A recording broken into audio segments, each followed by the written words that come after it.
This week on London Real, we have the television presenter, writer, and video gamer, Julia Hardy. The real life is kind of rubbish. Gaming's way better. You're actually actively engaging your brain, you're problem solving. If you've never been to LA, just go play Grand Theft Auto, and it's just the same. That's what Julia Hardy says. It's all about community. It's being part of something that you're incredibly passionate about. We're trying to figure it out ourselves. I don't see why, as a woman, to be successful, you have to basically sexualize yourself in some way or another. Like, why can't I just know what I'm talking about? Why is that not enough? On Sunday, London Real presents Julia Hardy, Girl Got Game. I am here in Shoreditch in East London, rocking some old school cobblestone streets behind me. And this week, my guest on the show is Julia Hardy. She is a radio and television presenter in the space of technology and video gaming. But let's face it, she's a gamer. She's a hardcore gamer. And she sat me down and gave me all of the down low on Twitch, on PewDiePie, on Stampy Longhead, and all the other details about the gaming industry, how it works. Also, she's a female in this industry, which makes her take on it very different because it is a very male-dominated space. She talked about Grand Theft Auto and all the things that happen behind the scenes. So it was great sitting down with Julia. Also, she's kind of a fascinating girl. She spent a year in like a Burmese refugee camp and got really close to a lot of the people over there. And she talks what it was like to live without like material possessions and not worry about any of that stuff, and how it was tricky when she came back here to the UK and equalized. So I think you'll enjoy this show a lot. She's super opinionated. She also writes a column called Misogynist Monday, and we get deep into that at the end. So I think you'll find this one fascinating. So stay tuned and find out more from Julia. Just wanted to say a few things. A lot of people are asking me how they can get the episodes straight into their inbox every single week, and that's easy. All you have to do is go VIP to our premium service. We just need your email and your name, and we will send you the episode in its full length. You don't have to mess around with any pop-ups or anything. Right to your email box on Sunday at noon. You get it before anyone else. So sign up for that. There's no spam or anything ever. It's just that every week, and be part of the club. Also, you might be getting that now, and it might be in your spam or your primary folder, so go check it out. It'll be coming from me, Brian Rose, and you can just move it into your main folder, and that way you'll get all of the updates as soon as possible. Also, we've got a new page. If you want to suggest guests, it's just simple. You just type in their bios and why we should have them on the show. Go to londonreal.tv/guests and give us all of your ideas, and I'll do my best to get them on the show. I really appreciate all the input, and we're always trying to find the latest and greatest cool people to get their insights and perspectives. And I just want to give a final shout out to the folks at Bulletproof. We've been making the coffee by the barrel now, that I've got more people and more help here at London Real. So big thanks to those guys. Dave Asprey is writing a blog for us every couple weeks about his Bulletproof diet, which is a fantastic book. Go pick up a copy. There's a link right here below, and learn more about everything about him in the space. And they've been big loyal supporters to us from the start. So lots of love going out to those guys. And there you go, that's it. Big thanks and big love to everyone that was involved in our very first live event, which was an intimate day with Dan Pena at the Ritz. There'll be pictures and videos coming soon, as well as a link if you want to be involved in any future events. So there you go. The sun is coming out in London, which means summer is coming, which is a beautiful thing. And now I'm going to leave you with Miss Julia Hardy. This is London Real. I am Brian Rose. My guest today is Julia Hardy, who is a radio and television presenter, writer, and live host, specializing in technology, video games, and YouTube. You recently finished a Radio 1 Stories documentary called Rockstar Gamers. Yes. which looked at the new wave of youth making careers out of playing video games for a living. It was extremely popular, started trending on Twitter.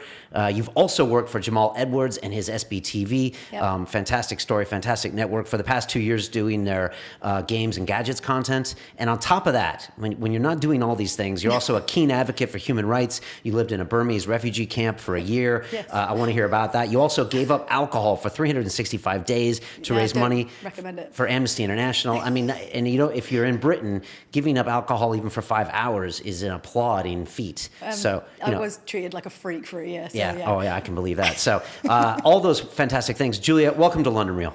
Hello, how are you doing? How are you, more importantly? I am awesome. I was thinking today, this is my job, or somewhat of a job, and I get to learn about things I don't know about. And this is one of them, because as we just took this short video before this show, and Julia was just schooling me on my lack of knowledge when it comes to gaming, and she was a bit unimpressed with my... I was only teasing, really. Yeah, it's but fine. I could feel it, and I understand why. It'd be like if I talk to someone about like mixed martial arts, something I'm passionate about, and people are like, oh, those guys in the cage, and you'd be like, no, it's actually not about that. There's many more things. There's nuances. They're athletes, blah blah blah. Yeah. And I'm guessing maybe you feel similar about gaming. But I was just wanted you to tell me what is gaming? I mean, for the people that are watching here that have never sat down, that aren't, fans of Grand Theft or all these other pieces, what is it all about? Is it a subculture or is it now a culture? And what's the difference between these rock stars we know, like PewDiePie? My 10-year-old, she thinks Stampy Longhead is like the greatest thing ever. She thinks Minecraft is amazing. Twitch just sold for $1 billion to Amazon. I mean, this is happening, and I need to know more about it. So school me. Okay. Well, first of all, I would contest the fact that, I don't think it's a subculture thing anymore. Over 56% of the UK population games. I think it's something in the region of 33.5 million people in the UK play games.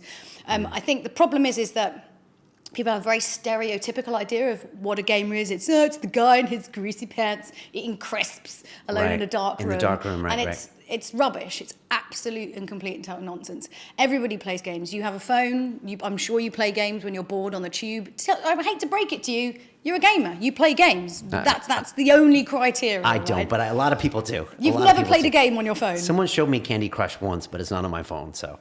Really? Well, That's why you see. You're the Twitter exception is a to the game. rule. Yeah, but Twitter is a game. All of these social networks are a game. It works on the principles of gaming, where you do X and then you get Y. This sort of quick feedback, which is why gaming is sometimes called addictive, because let's be honest, life's a bit rubbish and confusing sometimes, and you might want to reach a certain goal, and in a game, if you have to reach a certain goal, it'll be a case of going, do X and do Y, and you'll get to Z. So it's very clear-cut, very obvious what you have to do. And then in life, you could spend your entire time banging away doing X and doing Y, and you will never, ever get even remotely close to Z. And it's that annoyance and frustration with normal life that I think people quite like the simplicity of what gaming is. Okay. It's like everything's laid out really obviously. This is what you have to do, and you're like, I can do that. And you go and do it, and you accomplish a task, and you feel really good about it. So there's rules and structure. And of course, we absolutely. Like that. It's a game. It's not just going... And also, we can be someone else. Is that a big part of it? Yes, very much so. I mean, you think, how many times... What was it? They did a really great PlayStation commercial, which was... It's the whole thing of like, you're a gamer, you don't have a life, playing across this whole kind of like theme. And it was like, I'm not a gamer because I don't have a life. It's because I want to, I want to experience lots of different lives. And that's effectively what you're doing. You're seeing a tiny, teeny, very watered down glimpse of what it might be a little bit like to do something else with your life, to be amazing. And, most people aren't going to be able to do a lot of these things. And obviously everything's amplified because it's in a game. Let's be honest, if you wanted to, become really good at free running, it would take forever and you'd probably break a lot of things. But in a game, I can get a little taste of what that sensation might feel like. And obviously with new stuff like virtual reality coming on the scene, you really are going to be able to experience exactly what it's like, first-person perspective of, doing some really, really incredible things. And that will be very exciting. Right, and that was one of our questions. By the way, I got like 20 solid questions from a video we posted 24 hours ago. One of them is about Oculus Rift and what you think about that, and I'm going to hit you with a bunch of these later. I first want to find out a little more about you, but people care about this stuff. 33.5 million Brits, not to mention the Yanks. But you've also got to remember that I suppose gaming did start off as quite kind of like a small niche thing, and obviously it spread more and more into the mainstream. And one of my daily frustrations is the fact that it's as an entertainment medium, it's pretty disrespected by all other media outlets. Right. No one really takes it seriously. They always think it's a bit stupid. The bane of my existence is trying to get, video game programming on television. I have constant meetings and conversations with commissioners and people who work at production companies about it, and they still look at it. It's this really niche thing, and I'm like, hang on. This is over half the UK population. But you'll make a show on like ITV4 or something about cycling, and I would hazard that there are probably less cyclists than there are gamers. It's just not treated with the respect that it deserves, and it is the future of entertainment at the end of the day. Right. I mean, you've only got to look at music. Music is just wrecked. They've wrecked themselves. They've wrecked their whole industry. Well done. Congratulations, guys. How did they wreck it? What do you mean by Spotify or by royalty issues or what? Okay. Always in business, in these huge periods of flux and change, right? It's the same with YouTube and TV and things like this. This new way of doing things comes along, and the people who have already kind of set out the business model and the structure and have bought into that system are like, no, we're going to keep doing things this way because this is how we've made money, and we're going to fight tooth and nail to keep it this way. They don't adapt, they don't change, and what will happen is they'll die. They'll die out because they're not. Some things are too big to stop. YouTube is too big to stop. And you look at TV. So most of the time on television, the only people who really watch it, appointment to view, so they'll turn it on, they won't watch catch-up, are kind of the over 50s. And I've had this conversation quite a few times with different production companies. And I've said, you've told me about all the things that we can't do on television, which is apparently a lot. And, you're talking about this demographic of 50 to 60 to 70-year-olds who watch TV. I was like, newsflash, these people at one point will die. I mean, they're of an older generation. If you haven't made content that in some way engages with youth, it's the nail on your own coffin of your own business. You need to find something to put on television that people who are young want to watch. I mean, it doesn't have to be appointment to view because that's all dead anyway. Scheduling's the thing of the past, blah, blah, blah, blah, all that sort of stuff. You've just got to make interesting and engaging content. But if you don't do that, you're basically signing your own business's death. Right. It's a concept we call the innovator's dilemma. It comes up all the time on our tech show, Silicon Reel, because, any old school business, they just don't want to change because that's where all their profits are. Even when they know they should change, look at a company like Microsoft, it looks like they're dying a slow death, but they can't do anything about it, and they still make a lot of money doing what they used to do. So I know one of your dreams is to get a gaming show on television in the UK. Yes. Is that right? Absolutely. Because there isn't one right now. Is that correct? There is one on Challenge, which is actually the sort of slot of the show that I used to do. But I think, that particular show, it's more kind of for like hardcore gamers, I'd say, like less casual. And like one of my favorite things is to do programming and content for people who are kind of a bit in the middle. I like that idea because specialists is like, hardcore gamers, they will always love gaming. You're never going to change their mind about that. Once they're into it, they are completely into it. I like bringing people over to the dark side. So the people who maybe just buy FIFA or Call of Duty, and I'm going to convince them that gaming is worth getting into and it's worth spending their time and money doing more of.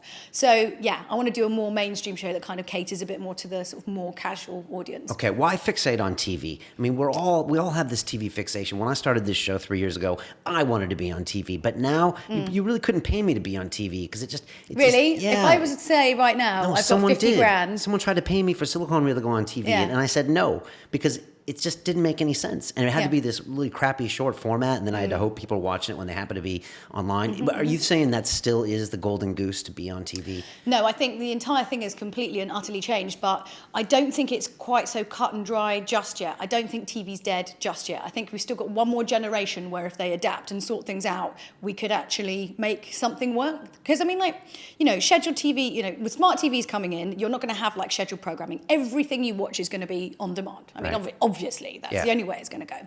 But, you still got these production companies and these channels with these budgets that can actually make sort of more higher end. I think it's, it's going to kind of disperse a bit more. So you'll have kind of this sort of higher end stuff that will be on there, but you won't be able to tell the difference maybe between something that's been made at home, in terms of your dashboard, that will be alongside something that, is made by the BBC. Right. There won't be that sort of, you have to go to YouTube to watch this and, watch this on TV. But it's more for me, it's about, I guess it's like a stamp of approval, and it is that, isn't it? Yeah. But it's about, for me, it's not for me. It's about for gaming to have it respected by these kind of more mainstream outlets and taken seriously as a fun and engaging entertainment medium.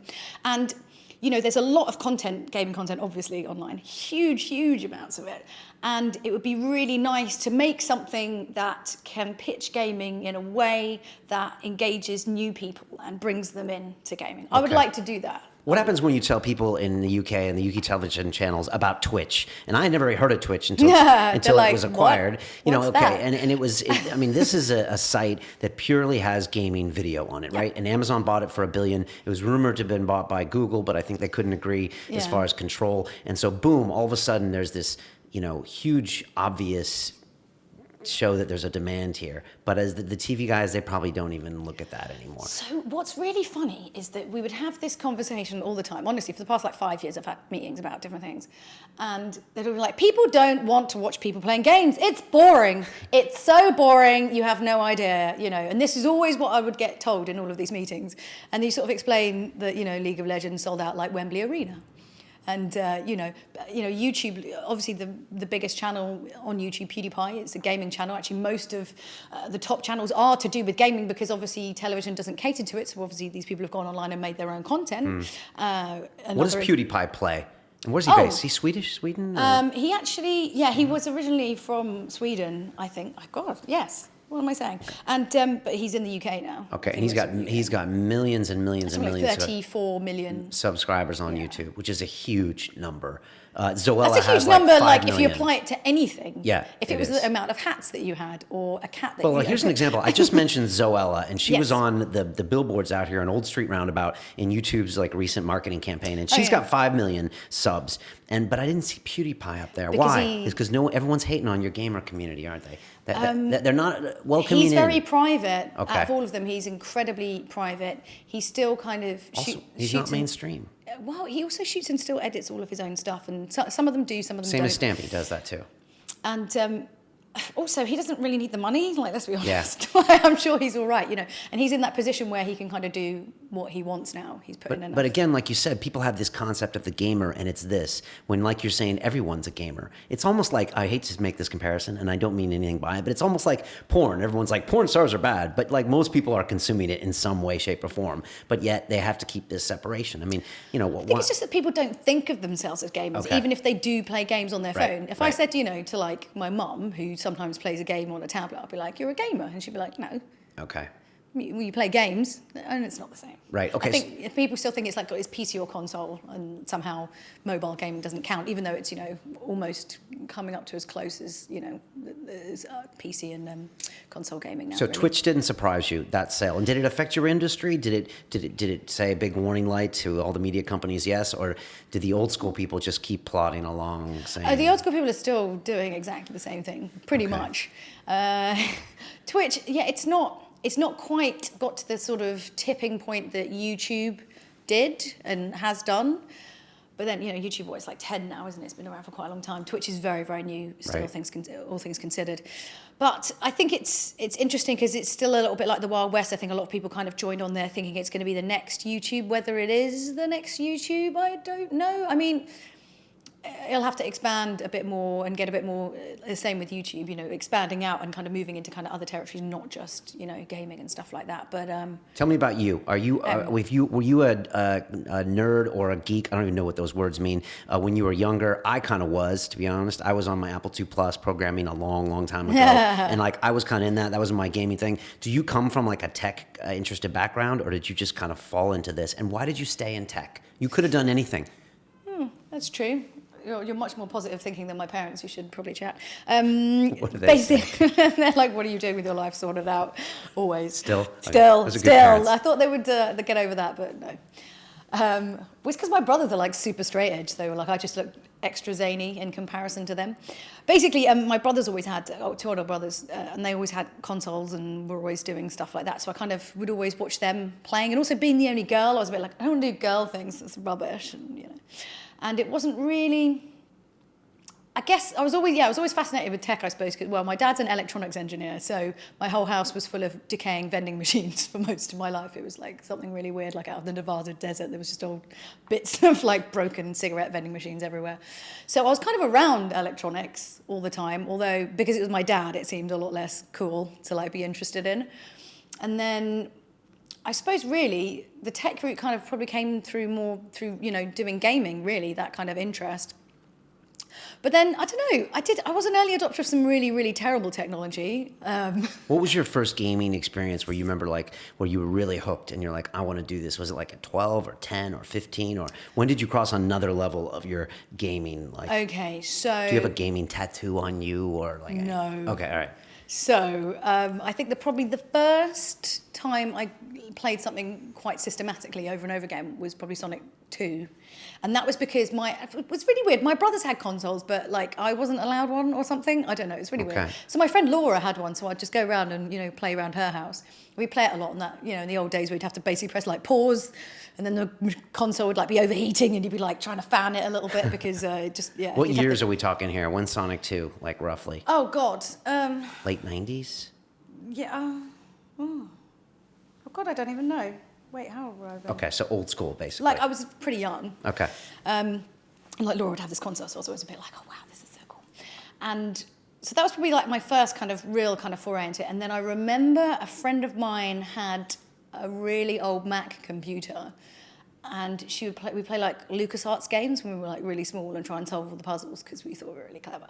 And that was probably, we'd like stay up all night playing the games. And this was before, the internet was really like a super big thing. And you'd have to call up like these tip lines in America. And her dad was really like... I'd pay like $3 an hour to get a tip. But we were calling from the UK, so can you imagine? Yeah. But her dad was a bit like, don't worry about it. So I was like, okay, all right, fine. But, you'd be on the phone for like 20 minutes trying to find out what to do with the hamster. And you'd be like, what's going on? Anyway, so that was probably, the times when I sort of felt a real kind of passion and draw to get into gaming. And I guess, so the tech side probably came about through the gaming, because as more and more kind of peripheral devices become you become a bit more fascinated with it. And, phone, I was always a bit obsessed with phones, I have to say. Like, I had got like an 8210, and that was like the greatest moment in the world ever, because it had like white lights on it, and everyone was really excited. Apart from I nearly got mugged quite a lot for that phone, but that was... This was the old Nokia product or whatever? Yeah. Okay. So I got it, I was really, really lucky. I'd like saved up and bought it, and everyone had those horrible... What were the ones before that everyone had that were like green? Really weirdly green screen. Everyone had them anyway.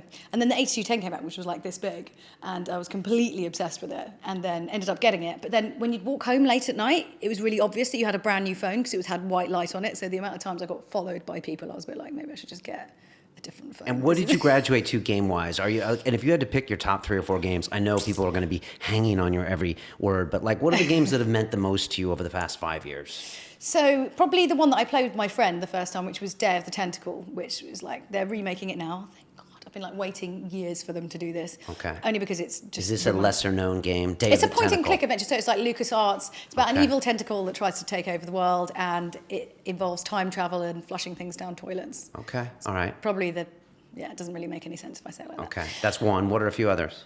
Okay. Do you do the classics? I mean, do you do the Grand Thefts? Do you do the big ones? The ones yeah, of course, absolutely. Okay. I will always do the AAA titles. Okay, it's really hard to pick favourite games because it really depends what you've just played. Probably, if I had to pick 2 others, and these are by no means my all-time favourite games because it's an impossibly ridiculous question to ask as a gamer. Mass Effect 2, I was really obsessed with that. Like, really obsessed with that. I could have actually, if there was a button to transport my life into that world and never come back, I probably would have. It's not that long ago as well, which is quite sad. In even more recent years, probably my favourite game was The Last of Us, just because the story was incredible, just unbelievably incredible. And it's kind of like, it felt very much like when games, it had a really good pace, it had a really, really good rhythm. So it's kind of a survival horror game, post-apocalyptic world, a long time after the apocalypse. You're kind of this gruff old guy who's basically got to take this young girl out of the city, out of the military zone, to find these rebel groups. And you're not quite sure why you're doing it. And so there's these kind of weird things that are zombies, and they're not, well, you're not supposed to call them zombies, but they're zombies. Okay, so you like storylines as opposed to the live action? Oh, yeah, Okay. absolutely. It's all about story. But you don't for mind me. a little live action too? Oh, yeah, well, you've got to, otherwise you're just walking around Right. saying yes, no, maybe sort of thing. But Okay. it's a good balance between it. So you'd have like moments of sheer panic where you'd be like come at by all these zombies, and then these huge epic sections where it's very, very quiet and you're in this completely desolate universe where you have to scavenge for items. And it's that kind of juxtaposition of like, oh my God, why is this happening to me? To like, this is quite all right, actually. I can cope with this. Looking through desk drawers for old bits of scissor or whatever, you know. And all the time, you know, the exposition in it is very, very... Some of it's done through cutscenes, but some of it's just done through idle chat, like you'll be walking through a house and it will just kind of progress the story on a little bit. And it doesn't feel like it's kind of too like, well, you remember that thing that I said about the thing that we should have done last week? And, you know, it's all really, the scripting was just incredible. And a lot of the successful games have like, I know Red Dead Redemption had these things where you can kind of break away from the storyline and go master a technique and then go back to this. And so that's like an open world game like contrived. Grand Theft Auto. Like, so it's, you know, Last of Us was a lot more linear. Like, yes, you could walk around the area, but effectively you need to go from A to B. You can't just wander off and go and do something else. So like an open world game, something like Grand Theft Auto or Red Dead Redemption, you have your plot points, which are the main backstory of the game. So you do these missions to progress the main game. But you can also then go off and go and play poker for a while, or, you know, go off and do something else, or run people over in your car. Should that be something that you would want to do? You know, so you've got all these different things, but, you know... Grand Theft Auto, go to a strip club, well, if that's what you want to do. I mean, to be honest with you, as much as everyone kind of like moans about how disgusting Grand Theft Auto was and how thoroughly misogynistic, as a woman who has been to Los Angeles on quite a few occasions... And a woman who pens Misogynist Mondays as the blog, so which we'll get to later. Maybe I'm looking for it too much, I don't know. But I've been to Los Angeles quite a few times as a woman. That makes it sound like I've been there sometimes as a man. But it is like that. It's horrible. It's a really, really, like, the bits of it are very, very nice. No, I just mean how men treat women out there. Oh, in LA. Yeah, okay. So, example, I was out there for the Call of Duty Championships. We were staying in the W Hotel, and at the top of the W Hotel in Hollywood is this place called Dre's, which apparently is, we were told, is like, you know, the hot nightclub or whatever of the area. Don't get me started about LA. I was just there 2 weeks ago. Don't get me started. Just, you know, whatever. Anyway, we've been to the Call of Duty Champ. I'm like quite tired. It's been a long day of like shooting stuff. I go up there. Hard times, huh? Hard times in the video. Oh, well, you know, it's really stressful. A lot of people listening would die for even an hour at these venues. No, I'm just meaning that, you know, I'm not...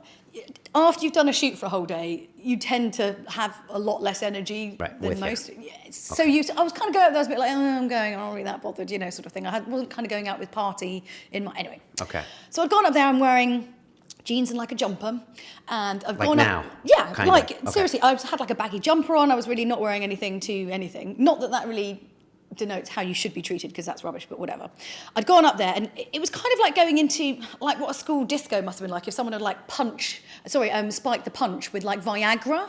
It was just really disturbing. It was kind of like all these people like getting off with each other, and like these women in like huge boobs and like Hervé Leger like bandage dresses getting like grinded up against like a wall, and you're a bit like, wow, this is really weird. I don't know if I like... Anyway. This was like at 3 o'clock in the afternoon. This wasn't even that late. It was like 10 o'clock at night, 11 o'clock at night. It's not even, you know, why are you even this drunk?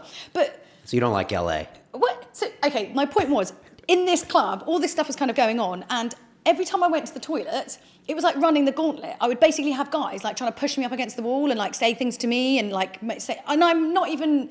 Like I said, it shouldn't, you know, women should be able to wear whatever they want and not be sexually harassed. But I was like, I'm wearing like the most disgusting jumper. What's wrong with these people? Oh God, it's probably like a fetish or something, you know. Okay, so Grand Theft Auto is a perfect depiction of Los Angeles. As far as I'm concerned, everyone yes, steals it is. cars. There's a bunch of scumbags. Yes. Okay, I totally agree with you, and I'm from California, so and I could just feel the wave of complaints coming from the West Coast, crashing the servers and things like that. Well, it might just be my experience with it. I don't know. Maybe I've just got like, please sexually harass me tattooed on my forehead, and I can't see it. Okay, maybe that's true. Now, let's talk about a fact that's very obvious. You're a girl, okay? You're a girl. I know. Yep. Yeah, just checking. Just checking. Just double checking. You're in the gaming sector. Yes. You're in a sector. Well, that's my question. Is this a male sector? Is it not a male sector? No, not anymore. People ask you this question all the time. You're tired of answering it probably. But what do you say when people say, "Oh, you're a girl. What are you doing here?" It's quite ridiculous. I mean, or do they say, "You're a girl. Thank you for being here"? No, that never happens. Oh, okay. I said it. Don't ridiculous. No, What do you mean? In terms of who plays games, actually in the UK it's 52% women, 48% men. I think globally actually those numbers are reversed, but effectively it's kind of almost 50-50. Okay. Well, you know, give or take, you know, a load of millions or whatever, but you know, it's close. But in terms of actually who works in the industry, it's still pretty one-sided. I mean, in terms of female games journalists, yeah. Are you the one? No. There's a small crew of us that Okay. cling together like limpets to a rock in a storm. Why would you do this to yourself? Why be a presenter and a host in the gaming sector? Because Why? it's what I was interested in. Okay, and I can tell that if you're listening to us on iTunes, when she's talking about the games and the different things, she's really animated. I mean, you do love this stuff, don't you? Well, the only reason why I wanted to do presenting, and I've been very lucky in that any time I've done something, it's always been in a subject I'm interested in.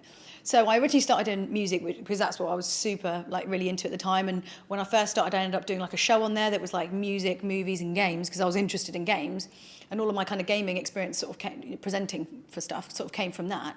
And I'm just interested in it. I don't, all my favourite presenters were always ones who loved their subject, like Ray Mears.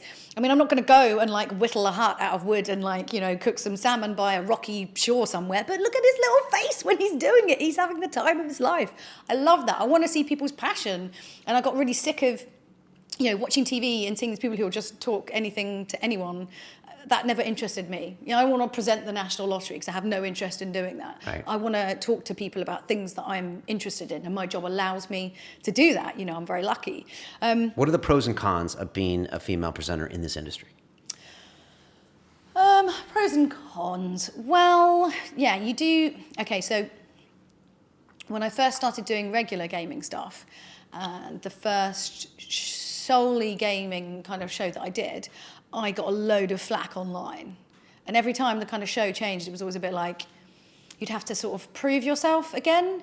And there'd be guys who were presenting as well, who maybe didn't know as much about gaming as I did. I'd find it very frustrating because their credentials would never be called into question. Not that they should have been anyway, right. But it was always the case of, you're a girl, you obviously, what are you doing here? And I always find it really frustrating that there is this kind of underlying sort of suspicion of women in the industry. And surely, right, as a guy who loves playing video games, I mean, these guys will go online, I'm generalizing here, obviously, but, we'll go online and be like, oh, I moved in with my girlfriend and she's made me throw out all my consoles, where, right? They'd moan about this. But then they'd bitch about girls in the industry. And you're like, why don't you just find a girl who's, into gaming and she'll buy you games for Christmas? Why wouldn't you actively encourage more women? Because it would be better for everyone and ultimately be a better place. And also you might find someone who shares your passion and want to share your life with them because you have a similar passion. It's just, you can't moan about being single if you're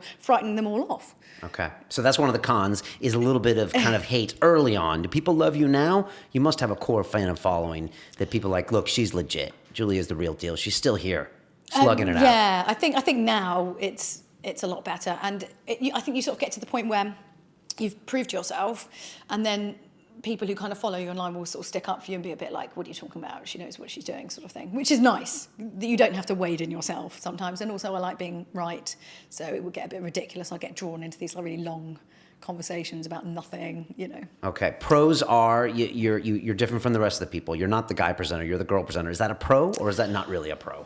I don't know necessarily, but there's a weird thing about being a presenter where sometimes you'll go to jobs and they will literally not want any of your input. You're literally there. I will tell you what to say and you just say it.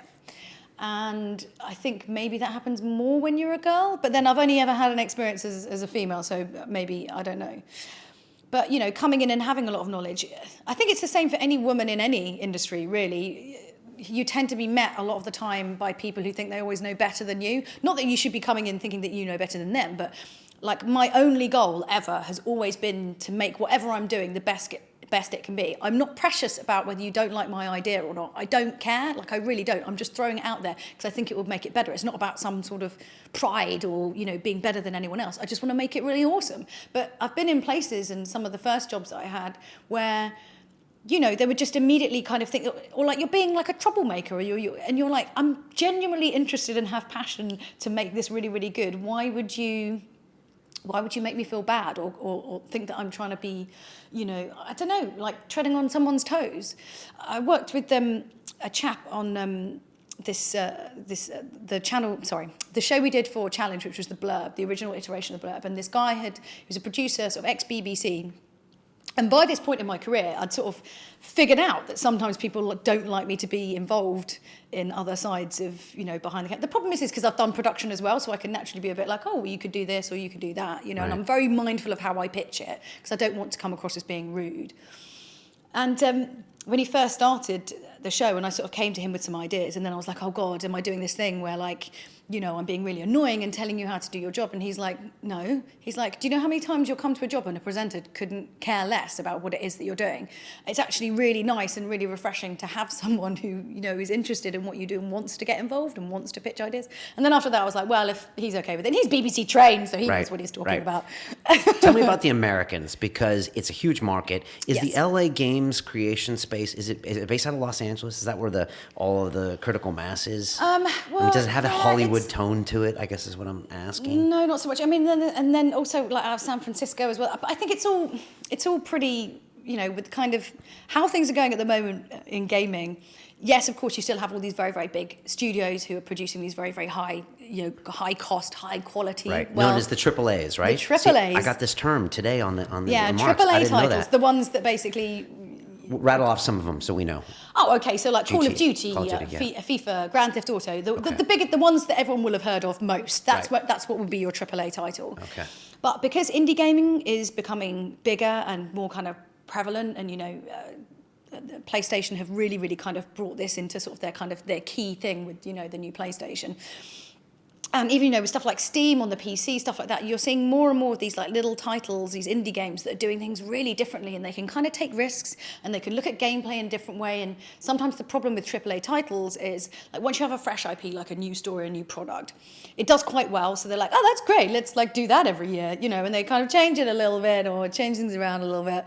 And then it's kind of the same game the next year, and they kind of, it's difficult because they can't change it too much. So if they change it too much, then that's a problem. But if they don't change it enough, right, back to that innovator's dilemma a little bit. They have a stream of profits. They want to keep it going, and the indies can just do crazy stuff. They can experiment. Exactly. But it's great for the industry as a whole because, you've got people kind of thinking about how you interact with games in different ways. And there's this really, really so obvious. And I'd honestly never really thought about it before. There was a game called Brothers, A Tale of Two Sons, where it was really simple. All you did was you controlled one brother with one analog stick and one with the other. And it was so simple, like really, really simple. And yet I'd never really thought about doing, it made the whole game really, really different, and how you sort of think about or it made you really feel like you didn't know what you're doing, sometimes when you feel like you're going backwards when you're going forwards. But little things like that, and just different ways to interact with games and how you as a player interact with the game. Nothing will ever change. Unfortunately, when you're talking about huge sums of money, which this is what you're talking about with, AAA titles, they're not going to take any risks. I mean, sometimes they will, but generally speaking, it's too much of a monetary risk to take a risk. So now that it's kind of changing and, these kind of indies are coming in, it's almost like they kind of can test different ways. So at least then we're going to get a bit more diversity in gaming, maybe more in AAA titles. They'll be like, well, this kind of worked with this indie game. Why don't we adopt that, for this title? And then a different AAA will be like, well, why don't we do things a bit like this? Is there a comparison like BBC versus YouTube, where the BBC was like, we're doing it this way, and then the YouTubers come out and have success doing it the crazy way and getting feedback and stuff like that? Is that kind of indie the versus... YouTubers are kind of like the indies, and obviously the BBC is, right? Like the main kind of publishers that have been doing it for quite a long time. But I mean, I think there's space for everyone in gaming. It's only going to get bigger and better. Right. And if anything, it's just for us gamers, it's just great. I mean, let the business people worry about what they're doing. We're all right. We're going to get some great games out of it. What are you worried about? All right, then talk to me about the Americans. Do you love the Yanks, and do they love you? In what way? Well, I mean, when it comes to, do you go over there? You obviously spent some time in LA. Have you done presenting there? Do you have to acknowledge the Americans when it comes to the gaming industry, or can you just really live in the UK bubble and do your presenting over here, or is there going to be crossover? That's my question. And the Yanks love the Brits. This is very true. I mean, we watched Downton Abbey. Oh, is that how we love the Brits, Downton Abbey? Yeah, that's my theory. My theory is that the Yanks, you know why they watch Downton Abbey? Do you know why? Why? Because they like the really posh accents. Well, because Americans, at the very core, they have no class. Really? And so, and so you do realise we're recording this right now? Yeah, and I'm American. But they look to the Brits because they say, wow, these people at least used to have class, and so they probably have more of an idea than we do. And so they look over here, and that's why, like, Downton's big. That's why they look to Paris for the catwalks, because they know they really don't have it. And the Americans always have love for the Brits, and I just wondered what their reaction was to you. So, well, I mean, I don't know. I mean, I've got people who follow me who are from around. I don't think I've ever done like a kind of dissection of where people are from, particularly. The problem is, you know, the UK, it can be very easy to kind of get lost in the UK game scene, mainly because it becomes part of your social life as well. It's like I can't really differentiate between like, well, most of my friends are in gaming. It's very weird. It's like quite all kind of consuming. I would love to do stuff in America, but it's kind of finding like the right things, and there might be things this year that might happen. Maybe, I don't know. So, Okay. but that would be something that I would absolutely love to do. And actually, in terms of gaming content, I have had this discussion quite a few times before about it's quite limiting in the UK what jobs there are, and also TV in the UK doesn't really have a lot of money to Yeah. really do things properly. Yeah. And if you're you know, a freelance presenter and your work is sporadic, there's a certain amount of money you need to earn per job to make a sustainable living, because you can't be working 7 different jobs because there aren't 7 different jobs, there's maybe 3 or 4. Yeah. So you need to be making that money within those 3 or 4 jobs, and not all the time do they actually have the budget to do that. Whereas in America, I don't know, like gaming content and kind of gaming TV, it's much more accepted, it's less dorky, it's, you know, it's kind of cool, and yeah, there's just a lot more work out there. So I have had a discussion with myself and like some of my friends about whether I'd move out there if there was work out there, and I might. You know. could live in LA. You could go to Dre's every night and No, you know, I go don't to your want to live clubs. in Los Angeles. No, What's your I'd go San Francisco or New York, I think. Okay. What's your read on Los Angeles? So you're not feeling Los Angeles. It's obviously got the media industry there. It's got like a whole weird vibe to it. You wouldn't want to live there. I mean, if I was working there and that's where I was, I'm sure I could make it work and I could be happy. But, you know, from the outside perspective, I don't know. I just don't like that I can't walk anywhere. It drives Yeah, me that's- crazy. that's It's true. just forever in If you've cars. never been to LA, just go play Grand Theft Auto, and it's You're just the same. That's what driving Julia for Hardy says. days. Oh my God. All right, Yeah. I got a few questions for Yes. you. I got a bunch of questions, but one of them is the $64,000 question, and that's an old game show from the 70s, so nobody will know what the hell that is. But how many hours of games should you play a day? Should you? Oh, Who yeah. is this? Me, the viewer, the game? Like, what Well, would you mean? people have asked me. They wrote in and saying like, how much is too much? How much is enough? How much where I don't Okay. feel guilty? Okay, it's completely personal.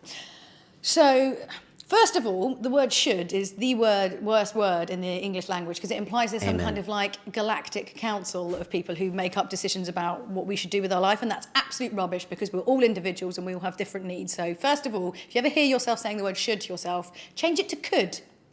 Immediately changes your entire life perspective. This was a revelation for me. Anyway, Amen. so yeah, Church. no, it does, because also if you say to yourself, well, I should get this bit of work done in 20 minutes, and you don't, you get really angry because you're like, why didn't I do it? What's wrong with me? But if you sort of say to yourself, I could have got this work done in 20 minutes. If you do it in 20 minutes, you're like, I'm awesome. I did it in 20 minutes. You know, you're very zen for a media, flashy Hollywood type. You're very zen. Yeah. Well, I think you just have to learn how to cope with quite stressful things when you do my job. So, because you tend to, especially now that, you know, you do end up doing a lot of work online, and a lot of things are so last minute. Like, I will get the script 20 minutes before I've got to do it in front of a room full of people, and you're like, okay, I might go learn that now. You know, you tend to get chucked stuff. Wow. So, yeah. That's heavy. So, you just have to learn to enjoy things that don't really matter so much anymore. Anyway. Okay, so there's no fixed number of hours. Is there Okay, any boundaries? Is there any boundaries? Well, I think the really, really important thing for me is like I'm a big fan of working out. I've had like depression like for most of my adult life, and I've always tried to find ways of dealing with it. I don't medicate because I've done it before and it doesn't really work long term for me. And exercise is the best thing that I've found, 100% best thing. So because I tend to sit in front of a computer quite a lot if I'm not shooting, or I play video games in my spare time, I realise that my life is incredibly sedentary, probably more so than most. So exercising becomes doubly as important because I'm just sitting around a lot of the time, and I could just sit and eat crisps till they like come out of my ears if you just leave me alone to my own devices. That would be something to see. It would be, yeah, I'm not even kidding, I'm obsessed with crisps. Do you exercise daily then? Yeah. Wow, okay. Pretty much. I mean, minimum 5 days a week, minimum. But it's only like for half an hour. It's only just something just to sort of wake you up in the morning. It hasn't got to be anything too sort of stressful, but you just need something to kind of kickstart your day. So I think I don't think there's a right amount of time to game. I just think that with everything in life, it's all about balance. Like, you could exercise too much, you could become obsessed with exercising. I think if it gets to the point where you're gaming and someone calls you up and says, hey, do you want to go out? And you're like, actually, no, I just want to stay in and play video games. maybe then you need to think about not spending so much time playing video games, because it's all about balance. It should enrich your life. It should bring something to your life, not be your life. That is a great point. So if you're doing some exercise during the day, it'll probably put you in a nice medium, where if you're doing some work and exercise, so if you're doing some work and some exercise, it'll kind of get you into a happy medium, is kind of what you're saying. Again, it's like everything in life. It's all about finding balance and what's good for you. And like sometimes I will treat gaming as kind of my reward. So if I get all the stuff done that I wanted to do during the day, then I'll sit down and spend like a few hours gaming or a couple of hours gaming is like my reward, because it's an enjoyable thing, a really enjoyable thing. I mean, you could argue about the pros and cons of whether gaming's particularly bad or not. I mean, I think really just sitting around doing nothing, whether you're gaming or not, it's not a particularly great thing. If you're just going to sit around and watch TV, I mean, people moan about gaming and how it consumes like all people's time and stuff like that. But you imagine these families where people just come home, they turn the TV on the first thing they get in the door, they watch have their dinner as soon as they get in. They're basically watching 6 to 7 hours in an evening of television. That's not good for you either. At least with gaming, you're actually actively engaging your brain, you're problem solving. You're experiencing something different, something that's engaged you and like is interesting you, not just like, oh, I'm gonna, watch something on TV and then look at something on eBay on like my, you're not really doing anything. Right. I contest it's a better way to spend your time.